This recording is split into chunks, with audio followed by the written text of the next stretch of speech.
இங்கே காவேரி கோவமாக போகிறாங்க கொடைக்கானலுக்கு. ஆனால் அது தெரியாமல் நம்ம குமரன் என்ன பண்ணுறாங்க, விஜய் கால் பண்ணக்கையோட என்னன்னு தெரியல மனசு கஷ்டமாக இருக்குன்னு சொல்லிட்டு கொடைக்கானலுக்கு போகிறா. ஏன் உங்ககிட்ட சொல்லலையா விஜய் அப்படிங்கிறாங்க. என்னது கொடைக்கானலுக்கு போகிறாளா? இல்லையே, என்கிட்ட எதுவுமே சொல்லலையே அப்படின்னு சொல்லிட்டு ஒரே அதிர்ச்சி அடைகிறாரு. அதுக்கப்புறம் ஏன் இப்படி நம்ம கால் பண்ணாலும் எடுக்க மாட்டேங்கிறா, ஒன்றுமே புரியலையேன்னு அப்படி பைத்தியம் முடிச்சு கத்துறாரு. அதுக்கப்புறம் இங்கே தாத்தா என்ன பண்ணுறாங்க, ஏன்டா ஏன்டா இப்படி கத்துற அப்படிங்கல. என்ன தாத்தா இவ ஏன் தாத்தா அப்பப்போ இந்த மாதிரி ஏதாவது ஆர்வ குளர அரை மெண்டலாக பண்ணிடுறாளே, ஐயோ இப்போ எதுக்கு கொடைக்கானலுக்கு போகிறா ஒன்றும் புரியலையே அப்படிங்கிறாங்க. என்னடா சொல்கிற? ஆமாம் தாத்தா, கால் பண்ணு. தாத்தா நான் கால் பண்ணாமல் இருப்பேனா, அவள் எடுக்க மாட்டேங்கிறா தாத்தா. சரி இரு நான் பண்ணுறேன் அப்படின்னு சொல்லிட்டு தாத்தா அடிக்கிறாங்களா. உடனே காவேரி பார்க்குறாங்க, ஐயோ இவரும் பண்ணுறாரு, அப்போ விஜய் தான் கண்டிப்பாக எடுத்து பண்ணணும் இல்லையா, விஜய் சொல்லி தான் தாத்தா பண்ணணும் அப்படின்ட்டு காவேரி எடுக்க மாட்டேங்கிறாங்க. அந்த சமயம் கரெக்டாக வெண்ணிலா மாமா வராரு. மாமா வந்துட்டு என்னப்பா தூங்குனீங்களா நல்லா அப்படின்னு கேட்குறாரு தாத்தாகாரரு.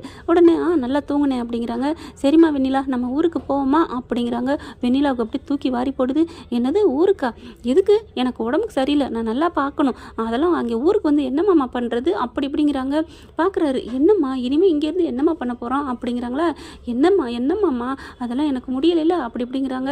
ஆனால் விஜய் வந்து இதை கண்டுக்கவே இல்லை. வெண்ணிலாவும் அதை கவனிக்கிறாங்க. என்ன இவன் இப்படி பண்ணுறானே, நம்மளை ஏற்றுக்குவானா ஏற்றுக்க மாட்டானா, காவேரி காவேரி இப்படி எதுங்கிறானே, ஐயோ அப்படின்னு சொல்லிட்டு காவேரி விட்டு கொடுத்து போனாலும் இவன் நம்மளை தொட மாட்டான் போல இருக்கே, விரும்ப மாட்டான் போல இருக்கே அப்படின்னு சொல்லி பைத்தியம் ஆகிறாங்க. அதுக்கப்புறம் விஜய் என்ன பண்ணுறாரு, வேகமாக கிளம்புறாரு.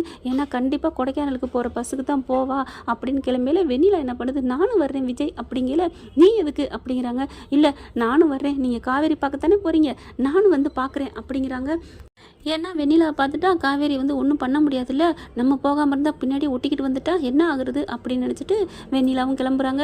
உடனே அவங்க மாமா இருந்துட்டு நானும் வர்றேன் அப்படிங்கிறாரு. நீங்கள் எதுக்கு மாமா? இல்லை நான் இனிமேல் உன்னை விட்டுட்டு நான் விலகவே மாட்டேம்மா, உன்னை விட்டுட்டு நான் அந்த பட்டை பாடுறக்கே அப்படின்னு சொல்லிட்டு வெண்ணிலா மாமாவும் ஏறிக்கிறாரு. அதுக்கப்புறம் பஸ் ஸ்டாண்டுக்கு போயிடுறாங்க. போன கையோட பார்த்தா காவேரி போய் பிடிச்சிட்டு உழுப்புன்னு உழுப்புறாரு. என்னடி நினச்சிட்டு இருக்கு, எங்கடி போகிற அப்படின்னு கேட்க பார்க்குறாங்க. என்ன எதுக்கு என்ன இப்படிலாம் பண்ணுறீங்க, நான் ஊருக்கு போகிறேன், எங்கள் ஊருக்கு போகிறேன், உங்களுக்கு என்ன அப்படிங்கிறாங்க. என்ன ஊருக்கு போகிறேன், காருக்கு போகிறேன்ட்டு மரியாதை வண்டியில் ஏறடி அப்படிங்கிறாங்க. அதெல்லாம் முடியாது, நான் வரல அப்படிங்கிறாங்க. எதுக்கு வரலைங்கிற, ஏன் வரலைங்கிற அப்படிங்கல. பார்த்தா வெண்ணிலாவும் அவங்க மாமா வர்றாங்க. அவங்கள பார்த்தோன்னே இவங்க எதுக்கு வரணும், ஓ நல்லா வந்து அப்படியே என்ன பண்ணுறேன் ஏது பண்ணுன்னு பார்க்க வந்திருக்காளா அப்படிங்கிற மாதிரி காவேரி திரும்புகிறாங்க.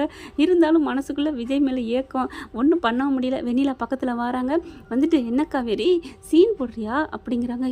என்ன வெண்ணிலா சீனுக்கு என்னென்னு இப்படிலாம் பேசுகிறீங்க அப்படிங்கிறாங்களா. அப்புறம் இந்த மாதிரி டக்குன்னு கோச்சிட்டு போயிட்டா அவர் எப்படி என் கூட சேருவார்? சரி வெண்ணிலா நான் அப்புறம் என்ன பண்ணணும் நீங்கள் சொல்லுங்கள் அப்படிங்கிறாங்க. நல்லபடியாக சமாதானமாக சொல்லி, வெண்ணிலா தான் உங்களுக்கு முக்கியம், அவள் தான் உங்களை காப்பாற்றினா அப்படின்னு நீ சொல்லி என்னட்டு சேர்த்து வச்சுருக்கணும். நீ பாட்டுக்கு இப்படி போனீன்னா அவர் எப்படி என் கூட சேருவார் அப்படின்னு சொல்கிறாங்க. விஜய் கரெக்டாக கிட்டக்க வரவும் காவேரி ஏன் காவேரி போகிறீங்க அப்படின்னு நடிக்க ஆரம்பிக்கிறா வெண்ணிலா. வெண்ணிலா என்ன பண்ணுறாங்க, அப்படியே விஜயை பார்த்தோன்னே நைஸாக அப்படின்னு நடிக்க ஆரம்பிக்கிறாங்க. காவேரி பார்க்குறாங்க, வெண்ணிலாக்குள்ளே இப்படி ஒரு முகம் இருக்கா அப்படின்னுட்டு. அதுக்கப்புறமா சரி விஜய் மேலே அவள் உயிரே வச்சுருக்கா, அதனால் இப்படி பேசுகிறா, நம்ம என்ன ஆனாலும் சரி நம்ம பிள்ளைய நம்ம காப்பாற்றி ஆகணும், பிள்ளை மேலே சத்தியம் பண்ணியிருக்கோம் அப்படின்ட்டு விஜய்கிட்ட இங்கே பாருங்கள் நான் வரல, நான் எங்கள் ஊருக்கு போகணும் அப்படிங்கிறாங்க. சரி எதுக்கு போகிற, என்னத்துக்கு போகிற, எனக்கு ரீசனை சொல்லு அப்படிங்கிறாங்க. எனக்கா சொல்ல முடியாது, என்னால் சொல்ல முடியாது, என்னை விடுங்க அப்படின்னு சொல்லிட்டு காருக்கு போகிறாங்க. கையை பிடிக்கிறாரு. இங்கே பாரு காவேரி, நீ இப்போ வராமல் நீ என்கிட்ட சொல்லாமல் போனீங்கன்னா என்னால் நான் உயிரோடு இருக்க மாட்டேன், நீங்கள் பாரு அப்படின்னு சொல்லிட்டு பின்னாடியே வராங்க. வெண்ணிலா பார்க்குறாங்க, என்ன இதுக்கு ரெண்டு இப்படி இருக்குது இல்லையே, ஒன்றுமே புரியலையே அப்படிங்கல. அப்போ மாமா பார்க்குறாரு, என்ன வெண்ணிலா என்ன நடக்குது இங்கே, ஏன் அவர் இப்படி பண்ணுறாரு, ஏன் காவேரி இப்படி எங்கே கோச்சிட்டு போகணும், நல்லபடியாக தானே காப்பாற்றி கூட்டியாந்தா, அப்படி இருக்கையில் அந்த புருஷனோட வாழ வேண்டியது தானே அப்படி இப்படிங்கிறாங்க. வெண்ணிலா வந்துட்டு மாமா கிட்ட சொல்லுது, மாமா அது வந்து மாமா அப்படின்னு சொல்லிட்டு இங்கே நடந்ததை சொல்லுது. இந்த மாதிரி காவேரி எனக்கு சத்தியம் பண்ணி கொடுத்துருக்காங்க, என் புருஷனை நீ காப்பாற்றிட்டின்னா விஜயை விட்டு கொடுக்குறேன்னு அவள் சத்தியம் பண்ணியிருக்கிறா, அவள் வயிற்றில் வளர புள்ள மேலே, அதனால தான் விட்டுட்டு போகிறா மாமா அப்படிங்கிறாங்க. நீ கவலைப்படாத மாமா, இனிமேல் விஜய் எனக்கு தான், நான் இந்த வீட்டில் நான் தான் வாழ போகிறேன், இந்த வீட்டுக்கே நான் தான் ராணியாக இருக்க போகிறேன், இந்த வீட்டுக்கே நான் தான் மாமா ராணியாக இருக்க போகிறேன், நீங்களும் இங்கே இருக்கலாம், நம்ம மாமா அத்தை எல்லாத்தையும் இங்கே கூப்பிட்டு வந்துடுங்க மாமா அப்படிங்கிறாங்க. என்ன வேணிலா இப்படிலாம் சொல்கிற, அந்த பிள்ளை உன் உயிரை காப்பாற்றிருக்கா, விடிய விடிய உட்காந்து முழிச்சு எவ்வளோ பாடுபட்டிருக்கா, அதுக்கப்புறம் பசுபதிட்டு உன்னை காப்பாற்றிருக்கா, உசுரை காப்பாற்றினவங்களுக்கு எல்லாத்துக்கும் நீ இப்படி தான் பண்ணுவியா? அவள் உனக்கு சாமி மாதிரி. என்ன வெண்ணிலா இப்படி பண்ணுற அப்படிங்கிறாங்களா? மாமா என்ன மாமா உங்களுக்கு விஜய் கூட நான் சேர்றது உங்களுக்கு சந்தோஷம் இல்லையா அப்படிங்கிறாங்க. நல்லா வருதுமா என் வாயில். என்ன நீ நினச்சிட்டு இருக்க? அந்த தம்பி அந்த புள்ள மேலே அவ்வளோ உசுராக வச்சுருக்கா. இது உலக அறிஞ்ச உண்மை, எல்லாத்துக்கும் தெரியும். அப்படி இருக்கல நீ மறுபடியும் அவனை சேர நினைக்கலாமா? உன்னை எப்படி காப்பாற்றி அந்த கூட்டியாந்து வச்சுருக்கா? அவளை நீ சாமி மாதிரி கும்பிடணும் தெரியுமா அப்படின்னு சொல்லிட்டு லெஃப்ட் ரைட்டு வாங்குறாரு. அப்படியே காவேரி பார்க்குறாங்க வெண்ணிலா, அப்படியே உறைஞ்சு போகிறாங்க. சே பாவம், அப்போ நம்ம பாவம் பண்ணிட்டோமோ? அவள் வயிற்றில் இருக்க குழந்தை மேலே சத்தியம் பண்ணி சொல்லியிருக்கானா? அப்போ எந்த அளவுக்கு அந்த விஜய் மேலே உசுராக இருந்திருக்கிறா, உனக்கு புரியவே இல்லையா அப்படிங்கிறாங்க. அதுக்கப்புறம் வர்றாங்க மெல்ல. இங்கே பார்த்தீங்கன்னா கீரியும் பாவம் மாதிரி சண்டை போட்டுக்கிட்டு இருக்காங்க. வேகமாக போயிட்டே இருக்கிறாங்க காவேரி. இவரும் பின்னாடியே போயிட்டே இருக்காரு. போயிட்டு என்ன பண்ணுறாரு, ஒரு கட்டத்துக்கு மேலே, இங்கே பாரு காவேரி, இப்போ மட்டும் நீ போனீன்னா இப்போ நான் கார் முன்னாடி நான் போய் விழுந்துருவேன் அப்படின்னு சொல்லிட்டு வேகமாகிட்டு இருந்து ஒரு கார் வருது. அப்படியே பாஞ்சு போகிறாரு. காவேரினால் தாங்க முடியுமா என்ன? அப்படியே ஓடி போய் விஜய் அப்படின்னு சொல்லி கையை பிடிச்சி இழுத்துடுறாங்க. கண்டிப்பாக அவங்க மட்டும் இழுக்கலைன்னா காரை அடிச்சிருக்குங்க. அந்த அளவுக்கு அவர் போகிறாருங்க, வாழ்க்கையை வெறுத்துட்டு. அப்போ தான் வெண்ணிலா பார்க்குறாங்க, உங்களுக்காக இவர் உயிரே கொடுக்குற அளவுக்கு இருக்காரு. நான் அப்படியே உங்களை வந்து வாழ்க்கையை கெடுக்கிறது தப்பு காவேரி அப்படின்னு சொல்லிட்டு நான் கொடுத்த சத்தியத்தை நானே வாங்கிக்கிறேன் அப்படிங்கிறாங்க. காவேரி பார்க்குறாங்க, என்ன வெண்ணிலா அப்படிங்கிறாங்களா? ஆமாம், உங்கள் குழந்தை, உங்கள் புருஷன், நீங்கள் 3 பேரும் ஒத்துமையாக வாழுங்க. நீங்கள் 2 பேரும் ஒன்று சேர்றதான் உலக நியதி. உலகத்தில் எல்லாருக்கும் பிடிக்கும்.